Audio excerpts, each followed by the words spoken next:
நம்பி ஆரூரருடைய முக்தி திருப்பதி பார்க்கலாம். திரு அஞ்சைக்களம் என்கின்ற தலம் மிக அற்புதமான ஒரு தலம். இன்னைக்கு அது கேரள மாநிலத்தில் திருச்சூர் மாவட்டத்தில் இருக்கு. அதுக்கு பக்கத்தில் கொடுங்கலூர் என்ற மாவட்டம், அந்த மாவட்டத்தில் இது அமைந்திருக்கு. கொடுங்கலூர் பகவதி அம்மன் கோவில் ரொம்ப பிரசித்தி பெற்ற கோவில். அங்கே தான் நம்பி ஆரூரரையும் சேரமான் பெருமாள் நாயனாரையும் பத்திரப்படுத்தி வச்சிருக்கிறாங்க. இந்த ஒரு நாள் தான் கொடுப்பாங்க நம்மக்கிட்ட. நம்ம அபிஷேகம் பண்ணி யானை மேலே நம்பி ஆரூரையும் குதிரை மேலே சேரமான் பெருமாள் நாயனாரையும் அமர வச்சு கொடுங்கலூர்லேருந்து பகவதி அம்மன் கோவிலேருந்து திருவஞ்சிக்களத்துக்கு எடுத்துகிட்டு வந்து குருபூசை பண்ணிவிட்டு மறுநாள் கொண்டு போய் என்ன பண்ணிடணும், அமுக்கமாக கொடுத்து அவங்க ட்ரெஷரியில் வச்சு கூட்டிடுவாங்க. அந்த ஒரு நாள் மட்டும் தான் திருவஞ்சிக்களத்துக்கு நம்பி ஆரூரும் சேரமான் பெருமாள் நாயனாரும் வருவாங்க. இவ்வளோ உயரம் தான், ரொம்ப அழகாக இருக்கும். அந்த திருவஞ்சிக்களத்தில் 2 முறை நம்முடைய நம்பி ஆரூரர் சென்று பெருமானை வணங்கி சேரமான் பெருமாள் நாயனாரோடு நட்புறவு கொள்கிறார். முதல் முறை சென்று சேரமான் பெருமாள் கொடுத்த நிறைய பொருள் எல்லாத்தையும் தூக்கிட்டு வரும்போது கொங்கு நாட்டில் திருமுருகன் குண்டியில் எல்லாத்தையும் உருவி விட்டுறாரு சாமி. ஏன் அப்படின்னா அங்கே இருக்கிற சாமி அவர் பாடாமல் போயிட்டார். கடந்து என்னையா நீ பாடாமல் போடுற அப்படின்ட்டு எல்லாத்தையும் பிடிக்கிட்டு விட்டோன்னே, நீ இருக்கியா, நீ இந்த இடத்துல இப்படி திருட்டு பயில் இருக்கிற இடத்துல நீ எப்படி ஒரு பொண்ணை கல்யாணம் பண்ணி வச்சுக்கிட்டு நீ எப்படி நீ இருக்கிற அப்படின்லாம் சாமியை கண்டா அப்படின்னு திட்டி ஒரு பாட்டு, கொடுகு வெஞ்சிலை வடுக வேடுவர் விரவலாமை சொல்லி, எதுக்கு இங்கே இருந்த, எதுக்கு இருக்கிற நீ, எதுக்கு என்னத்துக்கு நீ இருக்கிற அப்படின்னு கேட்குறோம்ல, வீட்டில் கேட்குறோம்ல, என்னத்துக்கு இங்கே நீ இருக்கிற, நீ எதுக்கு இருக்கிற அப்படின்னு கேட்குறோம்ல. வீட்டில் நம்ம வீட்டில் இருக்கக்கூடிய உறுப்பினர்கள்ட்ட கேட்போம். அது மாதிரியே சாமிகிட்ட போய் கேட்குறாரு, இப்படி ஒருத்தர் திருடிட்டு போயிருக்கான், நீ வேற இந்த ஊர்லேயே இருக்கிற, இதில் வேற நீ என்ன பண்ணுற, ஒரு பெண்ணை வேற பக்கத்தில் வச்சிருக்கிறிய, பாதுகாப்பாக எப்படி நீ இந்த ஊரில் இருக்க முடியும், எத்துக்கு இங்கிருந்து எம்பிரானிதே அப்படின்னு சொன்ன உடனே சாமி வந்து மறைத்த பொருளை திருப்பி கொடுத்தார். பூதகணங்கள் மூலமாக வேடுவராக வந்து கவர்ந்து கொண்டு பூதகணங்கள் மூலம் திருப்பி கொடுத்தாருன்னு பார்க்குறோம். அப்புறம் அந்த செல்வத்தெல்லாம் எடுத்துகிட்டு வந்து நம்பி ஆரூரர் பறவையாளர்களுக்கு கொடுத்து அன்னதானம் எல்லாம் போடுறதெல்லாம் செஞ்சுட்டு இருந்தாங்க. இந்த மாதிரி நம்பி ஆரூரர் அவருக்காக வச்சுக்கிட்டாரு. என்ன டி நகரில் 2 கிரவுண்ட் வாங்கி போட்டிருக்காரு, எல்லாத்தையும் அன்னதானத்துக்கு. ஏன்னா பறவையார் வீட்டில் நித்திய அன்னதானம், யார் போனாலும் எப்போ போனாலும் சாப்பிட்டாங்க. அந்த பறவையார் வீட்டில் அப்படி ஒரு நித்திய அன்னதானம் நடந்துச்சு. அப்போ தான் திரும்ப ஒரு பஞ்சம் வந்த பொழுது கோழியில் போய் கேட்டு குண்டையூர் கிழாக்கு நெல் மலையை வாங்கி கொட்டினார். இதெல்லாம் வந்து வரலாறு. அதே மாதிரி திருமுதுகுன்றம் போய் பொன் பொருள் வாங்கிட்டு வந்து பறவை நாச்சியார்ட்ட கொண்டு கொடுத்தாங்க. இதெல்லாம் நம்ம பார்க்குறோம். எல்லாமே என்னது, அடியே இட்டளம் கிடவே இட்டளம் கிடவேன்னு சொல்லி என்னுடைய துன்பத்தை நீக்கு அப்படின்னு சொல்லி அந்த பாடல், பொன் செய்த மேனியினி, அந்த பாட்டு தொடங்கும் போதே பொன் செய்த மேனின்னு இல்லையா. அதுபோல் சேரமான் பெருமாள் நாயனாரை ஒரு முறை அவர் சந்திச்சுட்டு வரத்துக்கு முன்னாடி, இந்த கதை எல்லாருக்கும் தெரிஞ்சது தான், இது இந்த நேரத்தில் பேசாமல் வேற எப்போ பேச முடியும் இல்லையா. இப்போ சேரமான் பெருமாள் நாயனார் தினமும் தன்னுடைய பூசை நிறைவில் சிதம்பரம் நடராஜனுடைய பாத சிலம்பொலி கேட்கிறது அவருடைய வழக்கம். சிதம்பரத்துக்கும் கொடுங்கலூர் ஊருக்கும் கிட்டத்தட்ட ஒரு 2000 கிலோமீட்டர் இருக்குது. அவ்வளோ 1500 கிலோமீட்டராக இருக்குது. சிதம்பரம் எங்கே இருக்குது, இது இங்கே இருக்குது, இந்த பக்கம் அது அந்த பக்கம், இது வங்காள விரிகுடா, அது அரபிக்கடல். அந்த சிலம்பொலி அவருக்கு அங்கே கேட்கணும். யாருக்கு? சேரமான் பெருமாள். ஒரு நாள் பூசையை முடிச்சுட்டு உட்காந்துருக்காரு, சிலம்பொலி கேட்கல. கொஞ்ச நேரம் கழிச்சு சாமியினுடைய சிலம்பொலி கேட்டுச்சு. உடனே ஏன் காலதாமதம், இன்றைக்கி நம்ம என்ன தப்பு பண்ணிட்டோம், பூசையில் வரிசையாக பார்க்கணும், எல்லாம் சரியாக செஞ்சுருக்கிறோம், என்ன தாமதம்னு வருத்தப்படும் பொழுது அவர் சொன்னார், நம்ம நம்பி ஆரூரன் நம்ம ஃப்ரெண்டு ஒருத்தன் வந்திருந்தான், பேசிகிட்டு இருந்தது நேரம் போனது தெரியுது. அவன் சும்மா பேசிகிட்டு இருந்தால் பரவாயில்ல, பாட வர ஆரம்பிச்சுட்டான், அதனால நான் மயங்கிட்டேன். எது ஒன்றையே ஒருத்தன் மயக்கினானா, அப்படின்னா அவன் எனக்கு, உனக்கு ஃப்ரெண்டுனா எனக்கும் ஃப்ரெண்டு. அன்னியிலிருந்து அவர் என்ன பண்ணார், விசிறாந்தையார் கோப்பெருஞ்சோழன் போல உனக்கு அவன் ஃப்ரெண்டுன்னா எனக்கும் அவன் ஃப்ரெண்டு அப்படின்னு சொல்லி நம்பி ஆரூரை தன்னுடைய நண்பராக அவர் வரித்துக் கொள்கிறார். அதுக்கப்புறம் ஓலை அனுப்புகிறார், நம்பி ஆரூரர் வருகிறார், வந்துட்டு போயிட்டார். அடுத்து சொன்னார், நீங்கள் பெருமானை பார்க்க போகும்போது நானும் உங்கள் கூட வரேன், சரியா, நண்பரை கூடயே கூட்டிகிட்டு போகிறது. எங்கே போனாலும் நண்பரை கூட கூட்டிகிட்டு போகிறது ஒரு வழக்கம் இல்லையே நமக்கு. எல்லா இடத்துலையும் மனைவியை கூட கூட்டு போக முடியாது, எல்லா இடத்துலையும் கணவனை கூட்டு போக முடியாது, ஆனால் எல்லா இடத்துலையும் நண்பனை கூட்டு போகலாம். புரியுதா? அது மாதிரி என்ன பண்ணாரு, நண்பரை கூட்டிகிட்டு போகும்போது நான் உங்களை கண்டிப்பாக விட்டுட்டு போக மாட்டேன், எனக்கு ஒரு நன்மை கிடைச்சதுன்னா உங்களுக்கும் அது நான் சொல்லுவேன்னு சொல்லிட்டு அவர் முக்தி பெறுகின்ற காலம் வரும்போது தமிழ்நாட்டிலேருந்து கிளம்பி நேராக சேரநாட்டுக்கு போயிட்டார். யார்? நம்பி ஆரூரர். 18வது வயது நிரம்பும் பொழுது அவருடைய ஜென்மத்தினுடைய பணி திருத்தொண்ட தொகை பாடுவது, அதை பாடி முடித்தார். முடித்ததுக்கப்புறம் நேராக கிளம்பி சேரநாட்டுக்கு வந்தார். வந்தோடனே 2 பேரும் பேசிட்டு இருந்தாங்க. அப்போ சாமி வந்து என்ன சொன்னார், நம்பி ஆரூரர், ஒன்றும் இல்லை, நீ உங்கள் ப்ரோக்ராம் திடீர்னு ஆட் ஆகிடுச்சு. ஆனால் சாமி வந்து எனக்கு ஏற்கனவே வந்து என்ன பண்ணிட்டார், வெஹிக்கிள் ஏற்பாடு பண்ணிட்டார். அது வந்து ஒருத்தர் போகிற வெஹிக்கிள், அது டபுள்ஸ் போக முடியாது, பிடிச்சிருவாங்க. அதனால் வந்து நான் முன்னாடி போகிறேன், நீங்கள் அப்படியே அந்த பிரிண்டர் வந்து வந்துடுங்க அப்படின்னு. அதனால் என்ன பிரச்சனை இல்லை, நீங்கள் போங்க, நான் பார்த்துக்கிறேன் அப்படின்னு சொல்லிட்டு அவர் போகும்போது அவர் வெள்ளை யானை அவருக்கு வந்துச்சு. வானத்தில் வந்து பெருமான் தான் ஆரோகணிக்கக்கூடிய வெள்ளை யானை அமைச்சார். வந்த உடனே நம்பி ஆரூரர் மேலே ஏறி உட்காந்துட்டார். உட்கார்ந்த உடனே சேரமான் பெருமாள் நாயனாட்ட, நான் அதை அப்படியே பாடிக்கிட்டே மெதுவாக போயிட்டுருக்கேன், நீங்கள் குதிரையில் வேகமாக வந்துருங்க அப்படின்னு. இவர் குதிரையினுடைய காதல் பஞ்சாட்சரத்தை சொன்னார். சிட்டா பறக்குன்னு குதிரை. இவர் பாட்டு பாடிட்டு இந்த பதிகத்தை பாடி முடிச்சுட்டு அங்கே இருக்கக்கூடிய சாஸ்தான்னு சொல்லக்கூடிய எல்லை தெய்வமாக இருக்கக்கூடிய சாஸ்தாட்டை கொடுத்து, இது 5 கலத்து அப்புறத்த இந்த பதிகத்தை கொடுத்துருப்பா, நான் திருப்பி வந்து கொடுக்க முடியாது, பாட முடியாது அப்படின்னு அரபிக்கடல் கடலரசன் சொல்லி சாஸ்தாட்டை கொடுத்து சாஸ்தா வந்து கொடுத்தாராம். திருவஞ்சிக்கலத்தை அப்புறத்தை கொண்டு சேர்த்தார். சேர்த்து முடிச்சுட்டு இவர் கைலாயத்துக்குள்ள போகிறார். வாங்க வந்துட்டேன் அப்படின்றாங்க. என்னது வாங்க வந்துட்டீங்களா, என்ன இவ்வளோ சீக்கிரம் நீங்கள் வந்துட்டீங்க அப்படின்னு. இவருக்கு முன்னாடி சேரமான் பெருமாள் நாயனார் அவரும் பாட்டு பாடிட்டே இருக்காரு. பொன்மன்னத்து அந்தாதி இல்லையா, பெருமானுடைய அருமையான திருக்கைலாய ஞான உலா, பொன்மன்னத்து அந்தாதி எல்லாத்தையும் பாடிட்டு அவர் அங்கே போய் சேர்ந்துட்டார். இவர் ஒரு பதிகம் தான் பாடியிருக்கார், அவர் உலாவே பாடிட்டார், திருக்கைலாய ஞான உலாவே பாடிட்டார். அவ்வளோ ஸ்பீடு போய் இவரை வரவேற்கிறதுக்கு அவர் போய் நிற்கிறார். அப்படி போய் நின்று அவரை வரவேற்கிறார். இருவரும் பெருமானுடைய திருவடியை அடைகிறார்கள். சரியா? சாலோகம், சாமீபம், சாரூபம், சாயுச்சியம் என்று சொல்லக்கூடிய 4 நிலைகளை அடியார் பெருமக்கள் கடந்து பெருமானுடைய திருவடியை அடைகிறார்கள். அதில் ஒரு பாட்டில் சொல்கிறார், மண்ணுலகில் பிறந்து நம்மை வாழ்த்தும் வழியடியார் பொன்னுலகம் காண்பது அடியேன் இன்று கண்டொழிந்தேன்.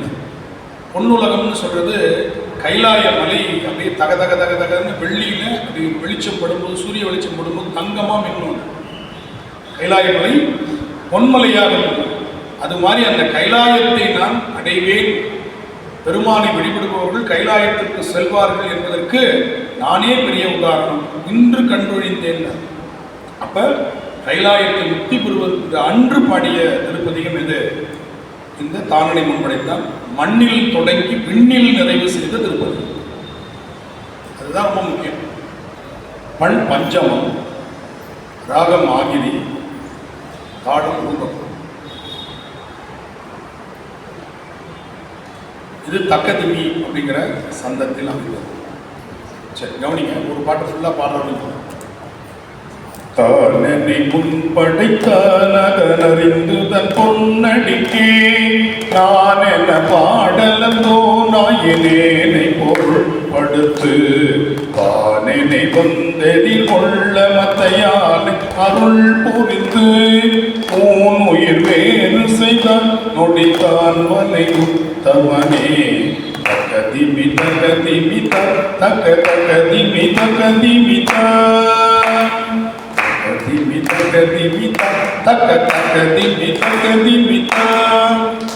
புரிஞ்சுச்சா? தக்கதிமி தக்கதிமித்தா தக்க தக்க.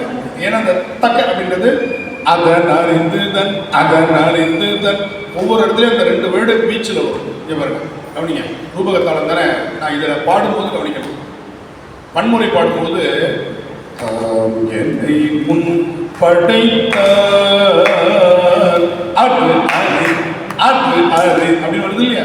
அப்ப ரூபகத்தாளத்துல இது வித்தியாசம். ஏன்? ஒரு சொல்லுக்கு ஒரு தாளம் இல்லை, இன்னொரு தாளத்தினுடைய வீச்சில் அடுத்த சொல் எடுத்துக்கொண்டு வருகிறது. புரியுதா நான் சொல்றது? இன்னொரு தாளத்திலிருந்து அது கொஞ்சம் என்ன பண்ணிட்டு வருது, இந்த சின்ன சொல் எடுத்துட்டு வருது. இந்த பாட்டை புரிஞ்சுக்கணும். இப்ப பாருங்களேன், தானனை முன் படைத்தான் அது அறிந்து, இது எடுக்கிற நேரத்தில் அது அறிந்து தன் பொன்னடிக்கே. அடுத்த பாருங்க, நான் என்ன பாடலும் நாயினே நான் இந்த எடுக்கும் போது நாயினே நாயினேனை பொருள்படுத்து வானனை கொண்டெறி கொள்ள மத்த யானை அருள் மத்த யானை அருள் புரிந்து உயிர் வேறு செய்தான் நொடித்தான் மலை தமனே.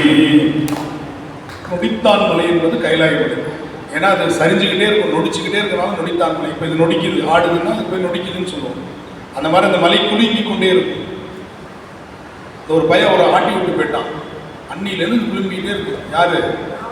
ராவணன். அவன் ஆட்டிட்டான். சாமி அவனை நசுக்கினாரு, அருள் செஞ்சார், எல்லாம் பண்ணாரு. ஆனால் அந்த ஆட்டினது தான். அன்னிலேருந்து அதுக்கு பேர் என்ன? மலை, நொடித்தான் மலை. ஏன்னா மலை குலுங்க எடுத்த ராவணனைன்னு வரும். மலை அப்படி அவங்க உள்ள தூக்கும் போது என்ன ஆயிடுச்சு? கொஞ்சம் ஆடிடுச்சு.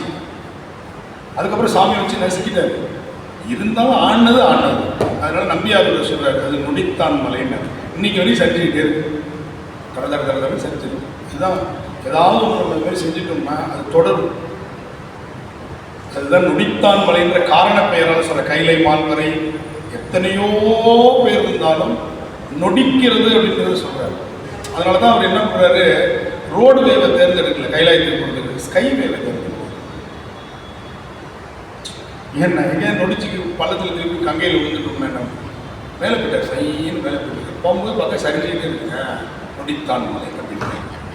ஏன்னா அவர் கீழே இறங்கவே இல்லை. யானை என்ன பண்ணுது, சல்லுன்னு மேலே ஏறிடுச்சு.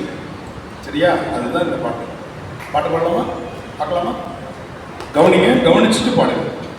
தானென்னை முன்படைத்தான் அதறிந்து தன் பொன்னடிக்கே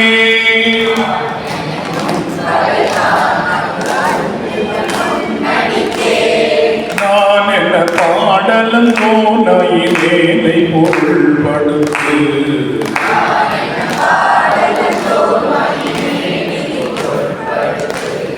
தானெனை வந்தெறி கொள்ள மத்த யானை அருள் புரிந்து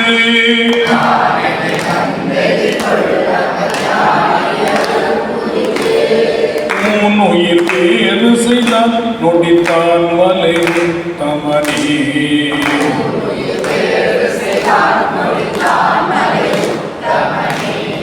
ஆனை உடித்த பகை அடியே நொடு வீழ கொலோ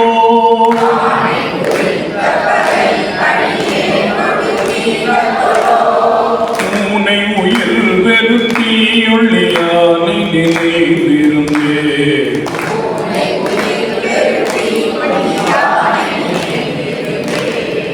ஆனை மதித்தமரர் பலம் செய்தனை ஏறமிக்க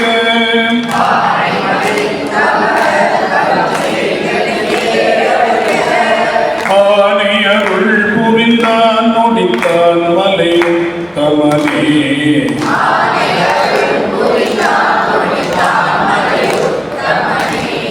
மந்திரம் ஒன்றறியே மனை வாழ்க்கை மகிழ்ந்தடியே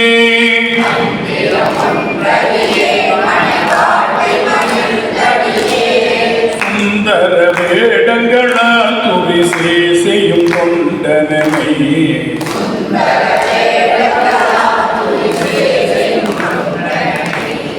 அந்தரமால் விசும்பில் அழகானை அருள் புரிந்த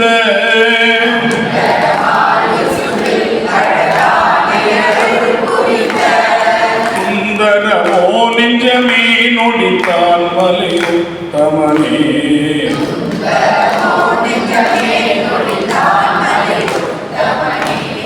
வாழ்வை உகந்த நெஞ்சே மடவார் தங்கள் வல்வினை பட்டு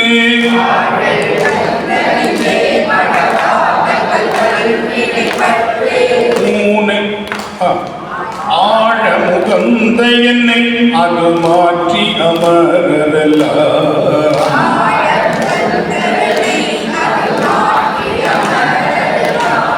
சூழருள் புரிந்து தொண்டனே பரமல்லதொரு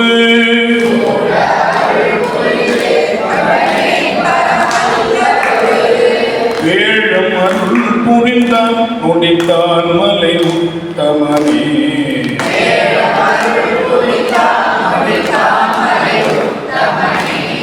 மண்ணுலகில் பிறந்து நம்மை வாழ்த்தும் வழியடியார்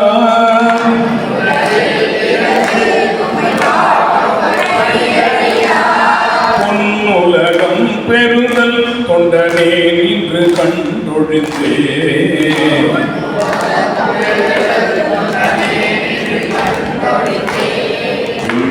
உலகத்தவர்கள் விரும்பி வெள்ளையானையின்றே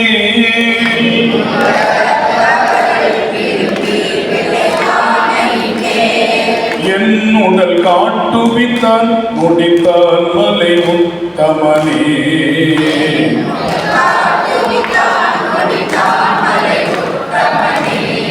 அஞ்சினை ஒன்றி நின்று அலர் கொண்டடி சேர்வரியா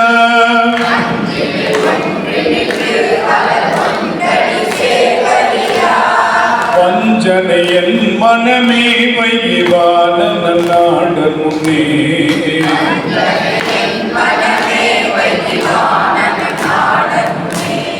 துஞ்சுதல் மாற்றுவித்து தொண்டனே பரமல்ல ஒரு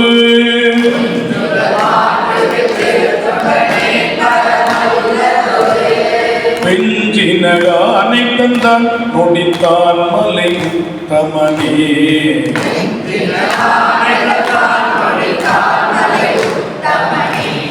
நிலைகட முன்னதிர நிலமெங்கும் அதிர்ந்த செய்ய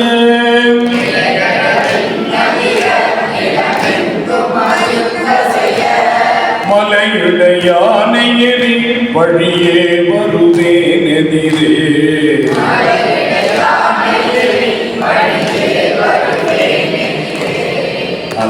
அலைகடலாலரையன் அலர் கொண்டு முன்வந்து வெஞ்ச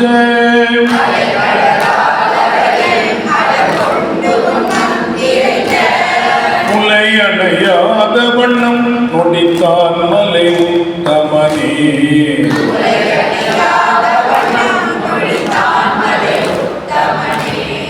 அறவொலியார மங்கள் அறிவாரணி தோத்திரங்கள்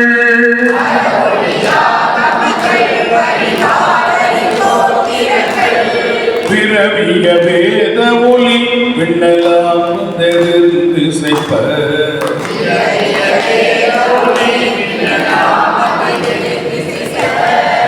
பரமலிவாணன் வந்து வழி தந்தன கேருவதோ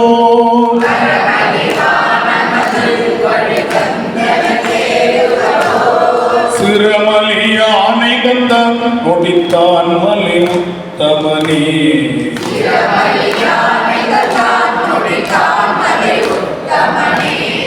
இந்திரன்பால் பிரமன் எழிலால் மிகு தேவரெல்லாம்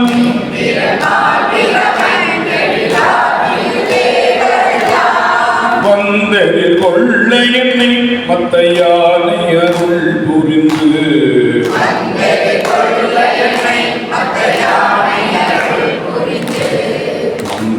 மந்திரமாமுனிவர் இவனாரனையும் பெருமான்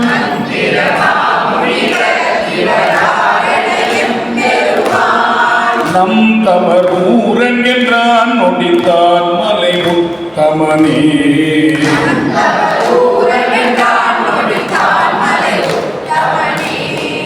ஊழிதோர் ஊழி முற்றும் உயர் பொன்னொடித்தான் மலையை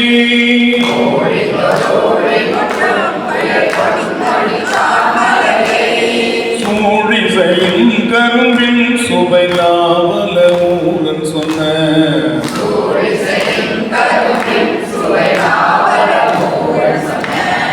ஏழிசையின் தமிழால் இசைத்தே தீய பத்தினையும்